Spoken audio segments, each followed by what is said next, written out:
Jesus, Deus. Amém, Senhor. Aleluia, glória a Deus. Pode sentar, irmãos, por gentileza. Amém. E vamos dar continuidade, à nossa série. Estamos algumas quartas-feiras já, alguns meses na realidade, meditando nas parábolas de Jesus. E hoje nós vamos estudar a nossa 19ª parábola, A parábola do mordomo infiel. Algumas versões, na minha vai falar a parábola do administrador infiel. Ela está localizada no Evangelho de Lucas, no capítulo 16. Amém? Evangelho de Lucas, capítulo 16.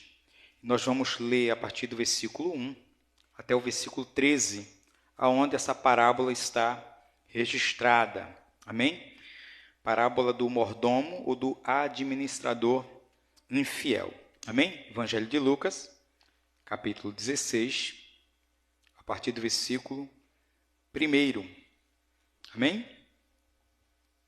Vamos ler então a palavra.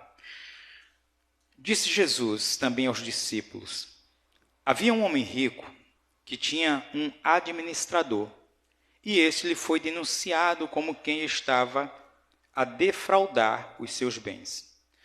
Então, mandando-o chamar, lhe disse: que é isto que ouço a teu respeito? Presta contas da tua administração, porque já não podes mais continuar nela. Disse o administrador consigo mesmo: que farei? Pois o meu senhor me tira a administração.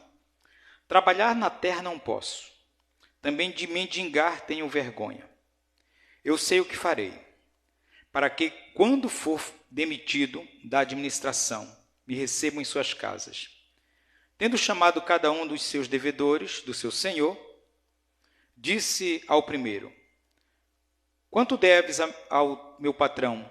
Respondeu ele: 100 cardos de azeite. Então disse: toma a tua conta, assenta-te depressa e escreve 50. Depois perguntou ao outro: tu, quantos deves? Respondeu ele: 100 coros de trigo. Disse-lhe: toma a tua conta e escreve 80.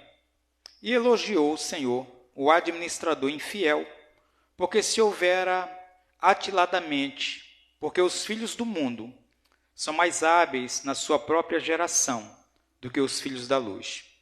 E eu vos recomendo, das riquezas de origem iníqua, fazei amigos, para que quando aquelas vos faltarem, esses amigos vos recebam nos tabernáculos eternos. Quem é fiel no pouco, também é fiel no muito. E quem é injusto no pouco, também é injusto no muito. Se, pois, não vos tornastes fiéis na aplicação das riquezas de origem injustas, quem vos confiará a verdadeira riqueza? Se não vos tornastes fiéis na aplicação do alheio, quem vos dará o que é vosso? Ninguém pode servir a dois senhores, porque ou há de aborrecer-se de um e amar ao outro, ou se devotará a um e desprezará ao outro. Não podeis servir a Deus e às riquezas. Amém? Glória a Deus, Está aqui a parábola do mordomo infiel, e dentro dela nós vamos aplicar algumas verdades bíblicas para a nossa vida. Se você for observar, irmãos, essa parábola, ela está dentro de duas parábolas, ela está no meio, centralizada. Ela está exatamente quando Jesus termina a parábola do filho pródigo. E logo na sequência, Jesus vai contar a parábola do rico e do Lázaro. E Jesus traz dentro da parábola do mordomo infiel algo que eu gostaria de meditar com o Senhor. Eu creio que a mensagem principal desta parábola é o seguinte: o que fazemos com o que recebemos do Senhor? É exatamente isso, essa ideia que Jesus quer trazer. Porque se a gente voltar algumas parábolas atrás, que a gente estudou já, a parábola do filho pródigo, o que acontece? O filho mais novo, ele recebe a herança do pai em vida, e ele vai e ele gasta tudo de forma errada, não é isso? E o filho mais velho que estava em casa não sabia usufruir da riqueza do pai. Então a pergunta é exatamente essa: o que nós fazemos com aquilo que nós recebemos de Deus? Será que nós sabemos usar de forma justa, de forma que agrada ao Senhor? Aí Jesus ele conta em seguida a parábola do administrador ou do mordomo infiel, e depois ele fala também da parábola do rico e do Lázaro, que nós também já estudamos aqui algumas quartas-feiras atrás. E o que acontece nessa parábola? Fala de um homem rico, que ele sabia que à porta da sua casa jazia um mendigo, por nome de Lázaro, e ele mesmo sendo rico, ele deixava esse homem, né, entregue às doenças, entregue à fome, entregue a todo tipo de ruína, e ele tendo condições de ajudar essa pessoa. Certamente Jesus estava confrontando não apenas ali os fariseus, os escribas, os doutores da lei, os judeus, mas Jesus, de certa forma, também ele estava trazendo essa parábola agora voltada para seus discípulos. O verdadeiro ensinamento era isso. E o interessante dessa parábola é que ela é a única parábola na Bíblia que ela traz um contexto como se fosse negativo para ensinar uma verdade absoluta sobre a nossa vida, um princípio. Porque o que é que acontece na história? Nós lemos, mas vamos recapitular. Diz que um senhor, ele era dono, né? Ele era o dono de um local, de uma plantação, ele era dono de um comércio, ele era dono de algo, e ele tinha um administrador dos seus bens, da sua riqueza, daquilo que ele possuía. E foi chegado aos seus ouvidos que aquele administrador, ele era um administrador infiel, um mordomo infiel.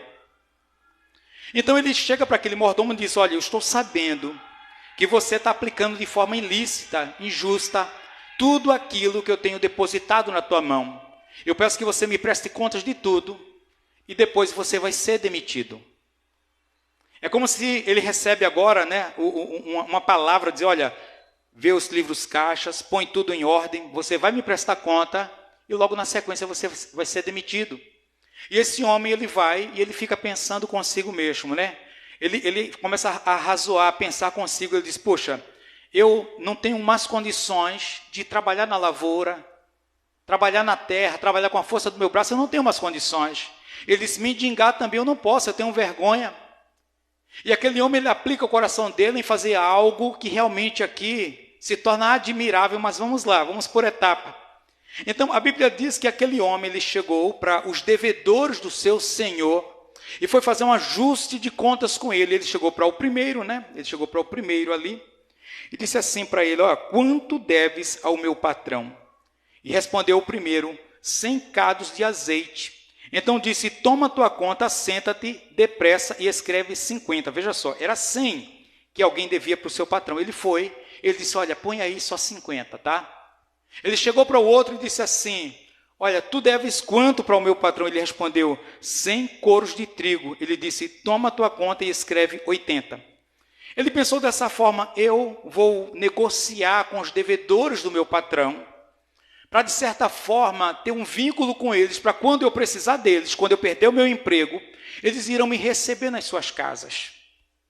E o que acontece nisso aí? Ele fez uma coisa ilícita, ele continuou na infidelidade, ele não melhorou quanto às suas atitudes. Mas veja só, o versículo que a gente vê aqui na sequência, que é o versículo 8, ele diz assim, o texto diz: e elogiou o Senhor o administrador infiel, porque houvera atiladamente, porque os filhos do mundo são mais hábeis da sua própria geração do que os filhos da luz. É interessante que aquele senhor, ele não elogia a conduta dele, mas ele elogia, digamos assim, a inteligência, a habilidade dele. Ele, sabendo que ele iria perder o emprego, ele criou uma forma de poder, mesmo de uma forma infiel, ilícita, injusta. A Bíblia não está elogiando isso, porque essa parábola se torna uma das parábolas mais difíceis de se compreender por causa disso. Porque muitas vezes, quando lida, parece que o Senhor está elogiando a conduta ilícita daquele servo. E não é isso que ele está elogiando. Ele está, de certa forma, elogiando a inteligência. Irmãos, tem pessoas que, mesmo inteligentes, elas dedicam sua inteligência para o mal, não é verdade? A gente vê, às vezes, pessoas criando coisas, né? As pessoas trabalham em coisas ilícitas, ilegais, mas a gente não pode, de forma alguma, dizer não houve inteligência nesse negócio. Às vezes as pessoas fazem coisas erradas por aí, e não justificamos aquilo que é errado, mas a inteligência do ser humano é admirável. E a gente fica pensando, se essa inteligência fosse canalizada para fazer aquilo que é certo, aquilo que é coerente. E exatamente o elogio não está na maldade que foi aplicada, mas sim na inteligência para aplicar essa situação. Agora, a minha pergunta, eu vou voltar a falar para você. O que fazemos com aquilo que recebemos do Senhor? Vamos ler alguns textos bíblicos, né? Porque hoje é o nosso culto de estudo, o nosso culto de ensinamento. Então vamos lá ler alguns versículos para a gente entender o princípio da mordomia, o princípio da administração daquilo que Deus nos dá. Deixa o teu marcador de Bíblia aí no capítulo 16 de Lucas e vamos lá no começo da Bíblia. Vamos lá em Gênesis, no capítulo 2. E vamos ler aqui o versículo 15. Amém? Gênesis, primeiro livro, né? Fácil.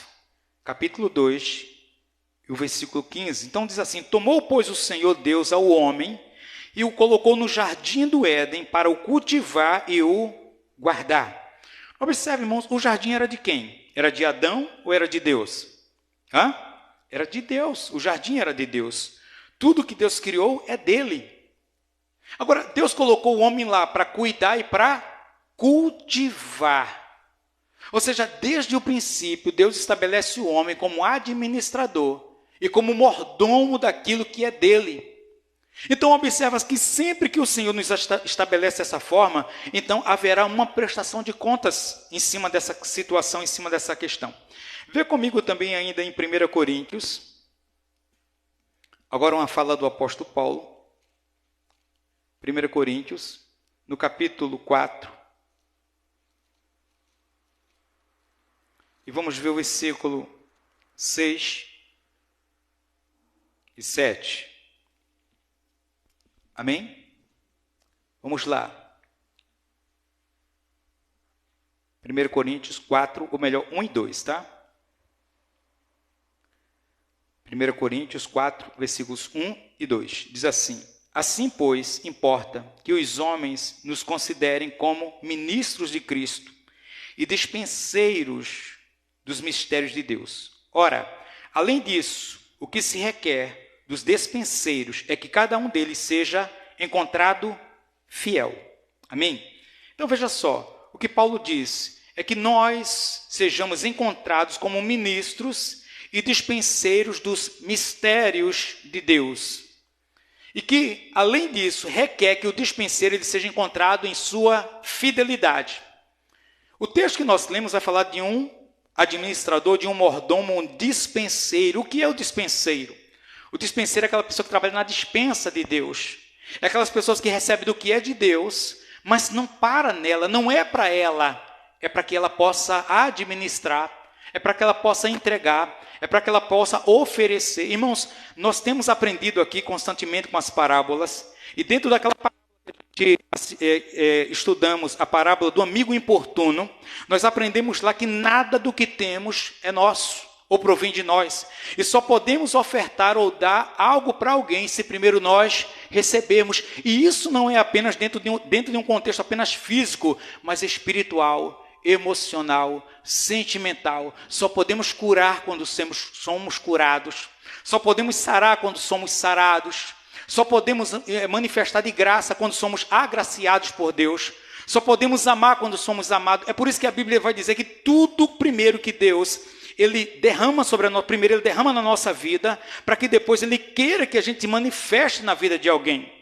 É por isso que a Bíblia vai dizer que ele nos amou primeiro, não é verdade?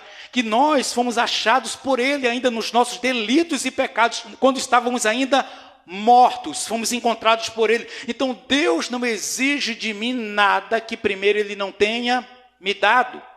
E se chegou até mim, não é meu, mas vem com o princípio da boa administração. Eu volto a perguntar, o que temos feito com aquilo que Deus tem colocado sobre nós? Porque, irmãos, nós somos crentes de tudo que Deus nos dá, de tudo que Deus nos dá, irmãos, de cada dia de vida que vivemos. Observa que nem todas as pessoas, ninguém tem exatamente a mesma quantidade de dias, de horas, de minutos, de segundos, de milésimos de vida, não é verdade? As pessoas têm tempos de vida diferentes. Uns vão ter mais, outros menos, e assim vive o homem. Se tratando de riquezas, né, de conforto, uns têm mais, outros têm menos. A questão de família, um tem mais pessoas, outros têm menos pessoas em casa. E de tudo que nós recebemos, a Bíblia diz que nós daremos conta. Quando eu paro para pensar nisso, irmãos, eu acho interessante que até o lugar, irmãos, imagina o Brasil, nós nascemos no Brasil, não é verdade? Por mais dificuldades que a gente enfrenta e veja hoje acontecendo, o Brasil não se compara com muitos países lá fora, não é verdade? O estilo de vida não se compara. A perseguição cristã não se compara, não é verdade? Então imagina, nós prestaremos contas de onde nós nascemos, eu acredito nisso. Nós prestaremos conta de tudo, as oportunidades de vida, de tempo que o Senhor nos dá, as pessoas que cruzam o nosso caminho, as pessoas que chegam até nós, que temos a oportunidade de abençoar essas pessoas, que temos a oportunidade de falar do amor de Deus para essas pessoas. Nós prestaremos contas porque o que recebemos não é nosso, não pode parar em nós. O Senhor, Ele criou todas as coisas, criou o jardim e colocou o homem lá como cuidador e administrador. Olha, cuida disso daqui, cultiva isso daqui. Por quê? Porque não é seu, mas eu te coloco como administrador. Como nós lemos agora Paulo dizendo assim, e é importante que esse despenseiro, ele seja fiel. Porque a fidelidade é algo que marca o coração de Deus, irmãos. Pode ter certeza, Deus tem prazer de dar a quem dá. Amém? Deus tem prazer de abençoar quem abençoa. Deus tem prazer de dar semente a quem semeia, é assim que a Bíblia fala. Deus não tem prazer, irmãos, de que aquilo que Ele nos dá pare em nós de forma alguma. Qual o prazer nisso? Que parta, que quebre em nós, que fique em nós, de forma alguma. Vejamos ainda o Evangelho de Mateus, no capítulo 5. Deixa o marcador, tá? Lá no texto principal. E vamos lá no Evangelho segundo São Mateus. Estudando as Escrituras, né, examinando, como diz o Senhor Jesus, porque nelas contém a vida eterna, é assim que Jesus declara, né? Evangelho de Mateus, capítulo 5. Esse texto está lá dentro do Sermão da Montanha, né? Versículos 14 a 16. Amém? Mateus, capítulo 5. Versículos 14 a 16. Vós sois a luz do mundo. Não se pode esconder a cidade edificada sobre um monte, nem se acende uma candeia para colocá-la debaixo do alqueire, mas no velador. E alumia todos os que se encontram na casa. Assim brilhe também a vossa luz diante dos homens, para que vejam as vossas boas obras e glorifiquem a vosso Pai que está nos céus. Observa que Jesus ensina aqui, irmãos, que aquilo que Ele colocou sobre a nossa vida, o que Ele fez quando Ele nos chamou, Paulo diz no capítulo 2 de Efésios, que nós estávamos mortos, nós éramos trevas. Mas só que Jesus é a luz. Paulo diz que Ele nos transportou para o reino do Filho do seu amor e nos fez luz também. E Ele diz, vocês são a luz do mundo. Amém? Ele é a luz do mundo, Jesus, e nós, Ele nos fez luz, porque tivemos contato com Ele. Ele disse assim, vocês são a luz do mundo.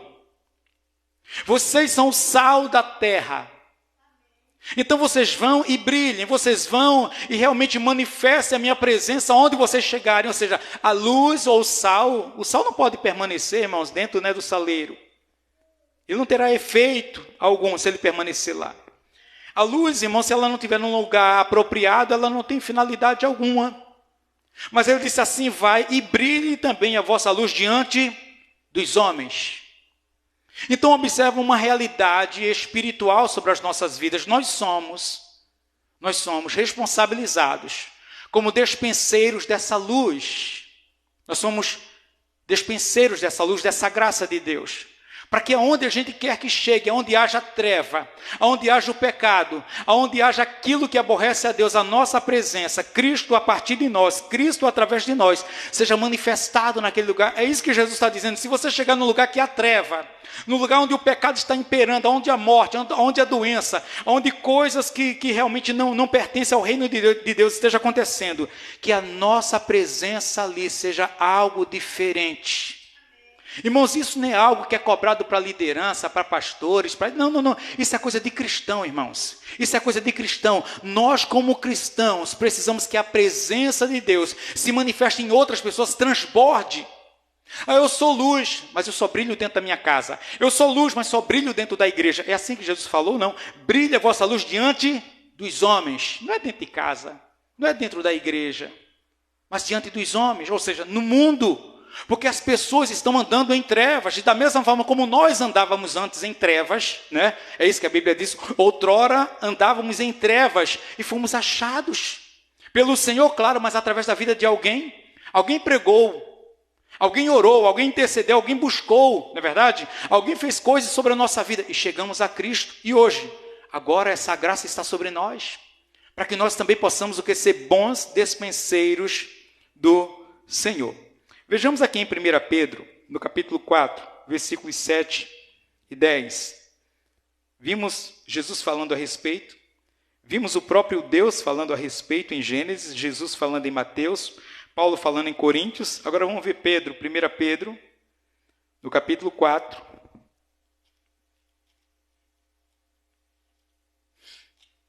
1 Pedro, capítulo 4. Vamos ver dos versículos 7 até o versículo 10. Amém? Então diz assim: Ora, o fim de todas as coisas está próximo. Sede, portanto, criteriosos e sóbrios, a bem das vossas orações. Acima de tudo, porém, tende amor intenso uns para com os outros, porque o amor cobre multidão de pecados. Sede mutuamente hospitaleiros sem murmuração. Servi uns aos outros. Observa aqui agora, irmãos, a lei da mutualidade. Servi uns aos outros, cada um conforme o dom que recebeu, como bons despenseiros da multiforme graça de Deus. Como bons despenseiros da multiforme graça de Deus. O que é isso? Irmãos, nós entendemos que Deus, Ele deposita sobre cada um de nós aquela habilidade necessária. Paulo, quando fala sobre a vida orgânica da igreja, ele diz que nós somos ou fazemos parte de um só corpo, onde Cristo é o cabeça desse corpo. E nós somos membros não dependentes, não sem dependência, mas interdependentes, ou seja, todos estamos no mesmo corpo e dependemos todos uns dos outros e trabalhamos todos dentro do mesmo propósito para a edificação do corpo. Mas veja só, aí ele vai dizer, olha, se todo o corpo fosse olho, se todo o corpo fosse boca, se todo o corpo fosse ouvido, né? Onde estaria os outros? Aí ele diz, é por isso que há necessidade, é por isso que há a importância dessa multiforme graça, ou seja, dentro dessa multiforme graça, Deus distribui dons individuais sobre as nossas vidas. E pode ter certeza disso, irmãos. Eu costumo falar o seguinte, que qualquer membro parado, ele atrofia. Qualquer membro parado, irmãos, ele vai deixar de ter vida nele mesmo, ele deve ser amputado e cortado, lançado fora. Assim como Jesus conta lá na história, quando ele fala a respeito, né, quando ele fala que ele é a videira, capítulo 15 de João. Ou seja, se um ramo não produz, ele é podado. Se um membro ele atrofia, ele é cortado e é lançado fora da mesma forma. Então, Deus distribui sobre as nossas vidas dons, nós somos despenseiros. Imagina o almoxarifado de Deus. E todos nós trabalhamos dentro desse almoxarifado, servimos. Observa que dentro dessa mutualidade, à medida que você me ama, eu te amo, não é verdade? Você ora por mim, eu oro por você, eu edifico na tua vida, você edifica na minha vida, e nós caminhamos juntos, porque nós somos bons despenseiros da graça, da multiforme graça de Deus. Por que multiforme graça? Porque nem todos temos as mesmas coisas, não recebemos as mesmas coisas, todos recebemos daquilo que é importante e assim conseguimos administrar. Agora, só isso na vida da igreja, não. É claro que inicialmente isso é aplicado na vida da igreja, mas é aplicado na vida do lar também. Quando falta essa mutualidade na casa, ela falha. Quando falta essa mutualidade, irmãos, na nossa vida, quer onde estejamos. Ah, pastor, mas de repente a pessoa não me trata como eu a trato. Mas a Bíblia fala o quê? Qual é o padrão? O padrão bíblico é o quê? Faça para o homem, faça para as pessoas aquilo que você espera que faça por você. Por quê? Porque Deus fez isso primeiro por nós. Ele nos achou, nos alcançou primeiro. E se queremos mudança na vida de alguém, essa mudança tem que começar por onde? Na nossa vida. Porque Deus começou a transformar a nossa vida. O Senhor começou a nos alcançar quando estávamos inalcançáveis, né? Esses dias eu conversava com alguém e a pessoa falando, de repente estou tão longe de Deus, e eu gosto dessa frase que diz assim, nunca estaremos tão longe do Senhor, que não sejamos alcançados por Ele. Irmão, não existe distância que o Senhor não nos alcance. Então, da mesma forma, é necessário manifestar isso aonde quer que possamos estar. Então, somos administrador, mordomo. Isso manifesta a lei da mordomia ou do serviço. O Senhor não chama ninguém para ficar parado. É claro que quando alguém chega na igreja, irmãos, ele chega recém-plantado, né? Como o Paulo diz, ele é um neófito, ele é recém-plantado. Ele é como uma criança, e a Bíblia fala a figura da plantação, a figura da criança quando nasce, e é necessário isso, a pessoa não nasce sabendo fazer todas as coisas, né? Ela vai ser cuidada, vai ser ministrada, vai ser trabalhada, vai ser abençoada, e de repente, irmãos, ela vai começar a atuar dentro daquilo do qual ela cresceu e ela foi chamada para fazer. Amém? Então isso é importante, entender a lei da mordomia, né? Essa questão da gente poder administrar, ser útil na vida das pessoas. Então, Jesus aqui admira dentro dessa parábola a inteligência e não a desonestidade. Voltamos para o nosso texto principal lá de Lucas. Então lá no versículo 8 do capítulo 16, ele diz assim, e elogiou o Senhor, o administrador infiel, porque se houvera atiladamente, porque os filhos do mundo são mais hábeis na sua própria geração do que os filhos da luz. O que é que Jesus está dizendo com isso, irmãos? Aquele homem, ele se esforçou, ele trabalhou, ele pensou no seu futuro, e a lição principal aqui é que Jesus começa a mostrar, se um homem ímpio, um homem que não teme a Deus, um homem que não tem Deus no coração, que tem os seus próprios interesses no coração, ele se empenha, ele faz de tudo para que ele se dê bem por coisas terrenas e passageiras. Por que nós não nos esforçamos pelas coisas eternas?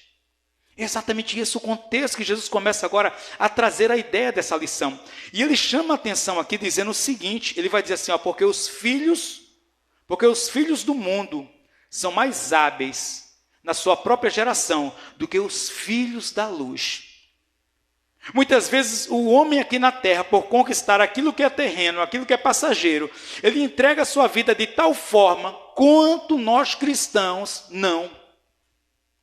Veja só, Jesus elogia aquele homem, ele por imaginar, né, que ele iria ficar desempregado, ele se esforçou, criou uma estratégia, ainda que desonesta. A Bíblia não está elogiando a desonestidade dele de forma alguma, mas a habilidade dele em esforço.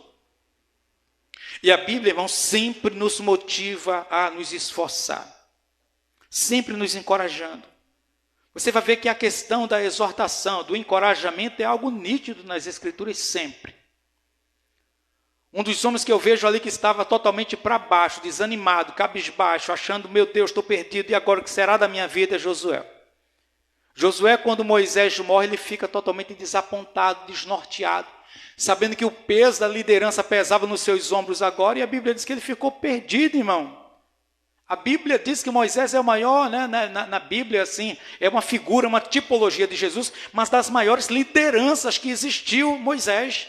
Agora imagina, a maior liderança, ela parte e você vai assumir aquele lugar, o peso nos ombros dele. O Senhor se apresenta para Josué e diz, Josué, da mesma forma que eu fui com Moisés, eu vou ser com você. Da mesma forma. Eu só te peço um detalhe, uma aplicação só. Olha, não se mexe, não se move nem para a direita e nem para a esquerda. Olha, continua firme. Olha as Escrituras, de toda a palavra que eu tenho ordenado, de todo ensinamento que eu tenho trazido. Não se desvie nem para a direita nem para a esquerda. Observa tudo que eu tenho te instruído e faça. Fazendo assim, eu serei contigo. Aonde você colocar a planta dos teus pés, eu vou te dar. Aonde você batalhar, você vai vencer. Então observa só, irmãos, que o Senhor nos habilita sempre. O Senhor sempre coloca responsabilidade sobre nós. O Senhor sempre nos encoraja para que a gente não desanime. E quando estamos até pensando em desanimar, Ele vem de alguma forma, né? Ele se manifesta pela vida de alguém de alguma forma. E Ele sempre vai nos encorajar para que a gente permaneça, para que a gente lute. Por quê? Qual era agora a finalidade de Josué? Era poder conduzir o povo para dentro da terra prometida. Moisés foi usado por Deus para libertar o povo, né? Tirar o povo do Egito e trazer até a terra prometida, mas ele ficou lá 40 anos, né? Até morrer dentro do deserto, é isso? Aí Deus ergue agora Josué, e a missão de Josué agora, Josué como dispenseiro de Deus, Deus habilita ele para quê? Para que ele pudesse agora levar o povo para dentro de Canaã. Irmãos, Deus nos habilita para que a gente possa sempre manifestar os seus propósitos. Uma recomendação, veja aqui a partir do versículo 9, do capítulo 16, da leitura principal. E eu vos recomendo, das riquezas de origem iníqua, fazei amigos, para que quando aquelas vos faltarem, esses amigos vos recebam nos tabernáculos eternos. Quem é fiel no pouco, também é fiel no muito. E quem é injusto no pouco, também é injusto no muito. Se, pois, não vos tornastes fiéis na aplicação das riquezas de origem injusta, quem vos confiará a verdadeira riqueza? Se não vos tornastes fiéis na aplicação do alheio, quem vos dará o que é vosso? Então veja essa recomendação, Jesus está fazendo uma recomendação aqui para as pessoas, né, para os seus discípulos aqui. E essa recomendação que ele está fazendo aqui, ele vai recomendar que das riquezas ilícitas, ou das riquezas que ele vai usar aqui injustas, isso é uma forma de Jesus tratar das riquezas terrenas. E quando ele vai falar aqui as riquezas eternas, né, ele fala das riquezas eternas, das verdadeiras riquezas, ele trata das riquezas eternas. Então Jesus trata de algo que é terreno e de algo que é eterno. Mas ele fala dessas riquezas injustas ou terrenas, dizendo o seguinte: saiba usá-las de forma que possa abençoar vidas de pessoas. Amém? Use de tal forma como que você possa abençoar a vida de pessoas. E como é que a gente pode fazer isso? Observa que esse homem, ele não estava administrando o que não era dele. Ele estava administrando mal aquilo que não era dele. Só que aqui Jesus começa a chamar a atenção para que a gente administre bem aquilo que ele nos dá. É claro que nós entendemos que tudo que nós temos provém do Senhor. Ele que nos dá, mas é nosso, não é verdade? É nosso para cuidar, mas provém do Senhor. Então, irmãos, nós entendemos esse princípio de verdade? O que temos é de Deus? Se é de Deus, irmãos, então nós temos que administrar de forma coerente. Ou seja, quando percebemos que alguém precisa de um socorro, de um cuidado, cabe a nós auxiliar e cuidar dessa pessoa. Eu acho excelente, eu acho lindo o texto lá de Mateus que Jesus ele fala, né? Que nos últimos dias ele separará os bodes das ovelhas. Ele dirá para os justos, né? Entra no reino do teu Senhor. Porque eu tive fome, você me deu de comer. Eu tive sede, você me deu de beber. Estava nu, você me vestiu. Estava preso, você foi me visitar. Doente, você foi me ver. E os justos, olhando para o Senhor, dirão: mas Senhor, mas quando te vimos nessa situação? E ele dirá: quando você fez isso a qualquer um desses pequeninos, a mim você fez. Amém? Então observa isso, irmãos. Vê. Das riquezas terrenas, das riquezas injustas, nós podemos fazer coisas que vai refletir para a eternidade. Consegue entender isso? Daquilo que é terreno, daquilo que Deus nos dá, irmãos, da habilidade, isso no contexto geral. Ah, pastor, Deus tem me dado uma palavra de amor, Deus tem me dado o dom da misericórdia, exerça. Ah, pastor, Deus tem me feito uma pessoa acolhedora, aconselhadora, amém. Porque de coisas terrenas, de coisas humanas, de coisas desse tempo, nós iremos arremessar a nossa vida para a eternidade. É isso que o Senhor está dizendo. Agora, outro princípio aqui maravilhoso, irmãos, que o Senhor tem prazer de multiplicar na nossa vida é o seguinte, porque ele fala o seguinte aqui, olha: quem é fiel no pouco, também é fiel no muito. Ou seja, a fidelidade naquilo de pouco que nós temos, o Senhor nos arremessará para o muito. Você lembra daquela parábola, né, dos talentos? Que Jesus conta que um certo homem deu 5 talentos para um determinado servo, 2 para outro e 1 para o outro. 5 granjeou 10, 12 granjeou 4, que tinha um enterrou, e ainda diz que o seu senhor era injusto.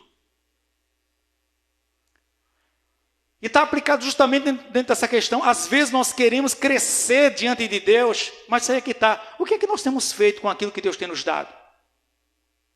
Porque o Senhor vai provar muitas vezes a nossa fidelidade naquilo que é pouco, naquilo que é limitado para a nossa vida. Deus nos permite, a fim de que veja aquilo, não Ele, mas nós, aquilo que está no nosso coração. Então observe essa questão, se você é fiel no pouco, se você divide o pouco que você tem, eu tenho tão pouco tempo, mas compartilha. Eu já falei tanto do amor de Deus para essa pessoa, fala mais um pouco. Eu já ajudei tanto ela, ajuda o quanto for necessário. Já perdoei tanto, que já falamos aqui, né, a respeito do perdão. Até quantas vezes, Senhor? 7 vezes? Não, 70 vezes 7. Então, o quanto for necessário daquilo que Deus compartilhar na tua vida, faça. Amém? Ainda vejamos aqui em 2 Coríntios, no capítulo 9, versículos 6 e 7. 2 Coríntios, mas o ensinamento do apóstolo Paulo no capítulo 9. Geralmente esse texto ele é muito usado, né? Quanto à questão da ceia, quanto das ofertas, dos dízimos. Mas veja só aqui, 2 Coríntios 9, versículos 6 e 7. E isto afirmo, aquele que semeia pouco, pouco também ceifará. E o que semeia com fartura, com abundância também ceifará. Cada um contribua segundo tiver proposto no coração, não com tristeza ou por necessidade, porque Deus ama a quem dá com alegria. Amém? Então veja só, ainda versículo 10. Ora, aquele que dá semente ao que semeia, ele dá semente a quem semeia. Então, irmãos, isso é princípios. A Bíblia ela é cheia de princípios, de ensinamentos pontuados na nossa vida. E nós não podemos de forma alguma ter uma vida plena, uma vida abençoada, se nós negligenciamos exatamente os ensinamentos das Escrituras. Jesus disse, se alguém é fiel no pouco, ele coloca no muito, ele dá semente a quem semeia. Ele diz, isso afirmo, aquele que semeia pouco, colhe. Irmãos, isso é geral. Não tem como eu, de repente, né, eu vou plantar 100 grãos de milho. E alguém vai plantar 1000 grãos de milho. Irmão, quem é que vai colher mais? É quem plantou 100 ou quem plantou 1000? Pela lógica, é quem plantou 1000. Porque quem planta mais, colhe mais. É isso que a Bíblia está ensinando. Não tem como eu crescer em algo que eu não faço. E isso não se aplica aqui. Irmão, se a gente se limitar aqui, esse texto, né, ele fica parado só na questão financeira, limitamos Deus demais. De forma alguma. Né? Mas quando nós entendemos que tudo na nossa vida, que nós aplicamos no nosso coração, que nós semeamos, nós vamos colher. E quanto mais semearmos, mais colheremos da parte de Deus. Agora, o interessante aqui, finalizando já esse texto, vamos voltar para o nosso texto principal. Aí ele diz assim, olha, no versículo 13. Ninguém pode servir a 2 senhores, porque ou há de aborrecer-se de um e amar ao outro, ou se devotará a um e desprezará ao outro. Não poder servir a Deus e às riquezas. Eu vi um comentário e achei muito interessante essa frase, e fiz uma anotação dela aqui para eu falar exatamente da forma que eu a vi. E ela diz assim, Mamon, o Deus da riqueza, né? Mamon, exige tudo o que temos e somos, noites, fins de semana, enfim, o tempo que deveríamos dar ao Senhor. Ou seja, Mamon, ele é um Deus muito exclusivista. Irmãos, e é interessante que Paulo fala isso lá na primeira carta a Timóteo, no capítulo 6, ele diz que, pois o amor às riquezas, o amor à riqueza, é raiz de todos os males. A Bíblia de forma alguma ela proíbe riqueza, ela proíbe o dinheiro de forma alguma, mas a Bíblia sempre vai nos orientar aonde está o nosso coração, a quem nós servimos de fato. A riqueza, irmãos, é algo, em qualquer proporção da nossa vida, o amor ao dinheiro. Porque quando a gente fala de riqueza, né, a gente pensa de pessoas que são ricas, milionárias. Não, o amor ao dinheiro. Ela muitas vezes vai nos seduzindo por conquista. Se eu trabalho X, eu adquiro X.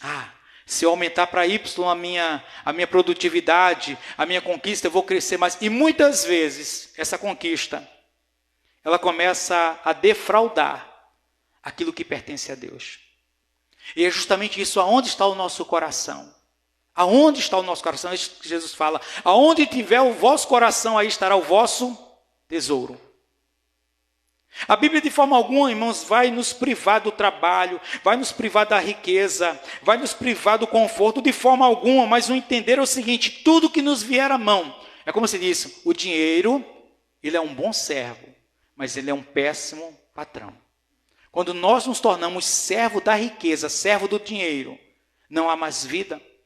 Tanto é que quantas pessoas que são muito ricas, milionárias, se ela sonhar, se ela entender que ela está entrando num declínio financeiro e ela imaginar, como esse homem pensou, para trabalhar do sustento da terra, eu não tenho condições. Para mendigar eu tenho vergonha. Esse homem disse, eu vou então fazer uns acordos desonestos. Existem pessoas no mundo que se elas pensarem de perder o que ela tem, elas tiram a própria vida. Isso daí não é novidade para ninguém não, meu irmão. Sabe por quê?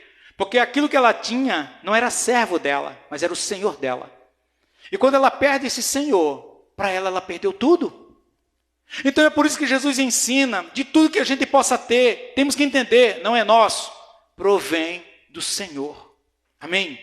E a lição que eu quero frisar para mim e para você aqui é o seguinte, irmãos, sejamos exatamente aqui como Jesus diz, sejamos exatamente como Jesus falou, sejamos prudentes, como filhos da luz. Observa, se as pessoas no mundo trabalham a vida toda, se as pessoas se esforçam e fazem tudo, irmãos, para que elas possam se satisfazer de algo temporal, de algo passageiro, imagina nós, que devemos trabalhar ou trabalhamos por aquilo que é eterno. Eu lembro de uma vez de algo que me chamou muito a atenção. Estava almoçando, liguei ali a TV, e era um período de carnaval. E o repórter estava conversando com uma pessoa que tinha acabado lá, né, já as festividades do carnaval, e ele perguntou, e agora, o que é que vocês vão fazer? E aquela pessoa disse assim, nós vamos voltar para dentro dos barracões, e vamos já começar a planejar, a trabalhar para a nova festa do ano que vem. Aí ele diz, o ano todo? Ele disse, o ano todo. Eu disse, meu Deus, que empenho. Que empenho. Já pensou? Acabou uma festa, acabou um carnaval, o que vocês vão fazer agora? Vai tirar férias? Não. Nós vamos voltar para os barracões, temos que desenhar as roupas, temos que fabricar, temos que fazer tudo isso, irmãos. E eles trabalham por algo que é terreno, passageiro, algo que é desse tempo, dessa vida. E eles estão lá empenhados dia a dia. E nós muitas vezes como igreja nos limitamos. Jesus diz, porque os filhos desse mundo, os filhos desse tempo, desse mundo, são mais hábeis, são mais envolvidos nos seus propósitos do que os filhos da luz. Quando se trata do mundo defender a sua bandeira, irmãos, eles têm orgulho e têm prazer. Quando se trata de nós pregarmos o evangelho, muitas vezes nos acovardamos e nos envergonhamos. Quando se trata de aplicar o nosso dinheiro, a nossa vida, o nosso tempo, o nosso recurso e tudo que Deus nos dá, naquilo que é de Deus, nós sempre procuramos uma desculpa. No dia do culto eu tenho algo para resolver. É verdade? No dia de ir para a igreja eu tenho a minha despensa está vazia, eu tenho que ir para o mercado, eu tenho que fazer isso, eu tenho que fazer aquilo outro, e nós negligenciamos naquilo que pertence ao Senhor. Quando éramos do mundo, éramos dispostos, né? As festividades do mundo, aquilo que o mundo promovia, nos envolvíamos de corpo e alma. E se fosse necessário todo esforço, faríamos com todo esforço. Mas quando muitas vezes para o Senhor, aquele que nos dá todos os recursos, e batalhamos não em cima daquilo que é passageiro, não aquilo que é terreno, não daquilo que passa, mas daquilo que é eterno, nos acomodamos. Nos acomodamos quanto à oração, nos acomodamos quanto à leitura bíblica diária, nos acomodamos quanto ao serviço de Deus. Muitas vezes atribuímos que o serviço da igreja ou do reino pertence a uma ou outra pessoa, mas nunca a nós. Então, é isso que a palavra, ela nos incentiva, nos encoraja. E a lição aqui também é o seguinte, que iremos prestar conta de tudo diante de Deus. Somos despenseiros, somos administradores, somos mordomos do Senhor. Você é um mordomo do Senhor. Você vai prestar conta de tudo que Ele tem colocado na sua mão. Então, brilhe a sua luz, amém? Diante dos homens. Amém, irmãos? Que o Senhor possa nos instruir com a sua palavra e que possamos crescer nele, porque só há uma forma de crescer, exercitar a palavra de Deus. Podemos ser as pessoas mais conhecedoras da Bíblia, mas se a gente não aplicar na nossa vida, irmãos, de nada vale. Amém? Vamos colocar de pé. Que o Senhor nos fortaleça.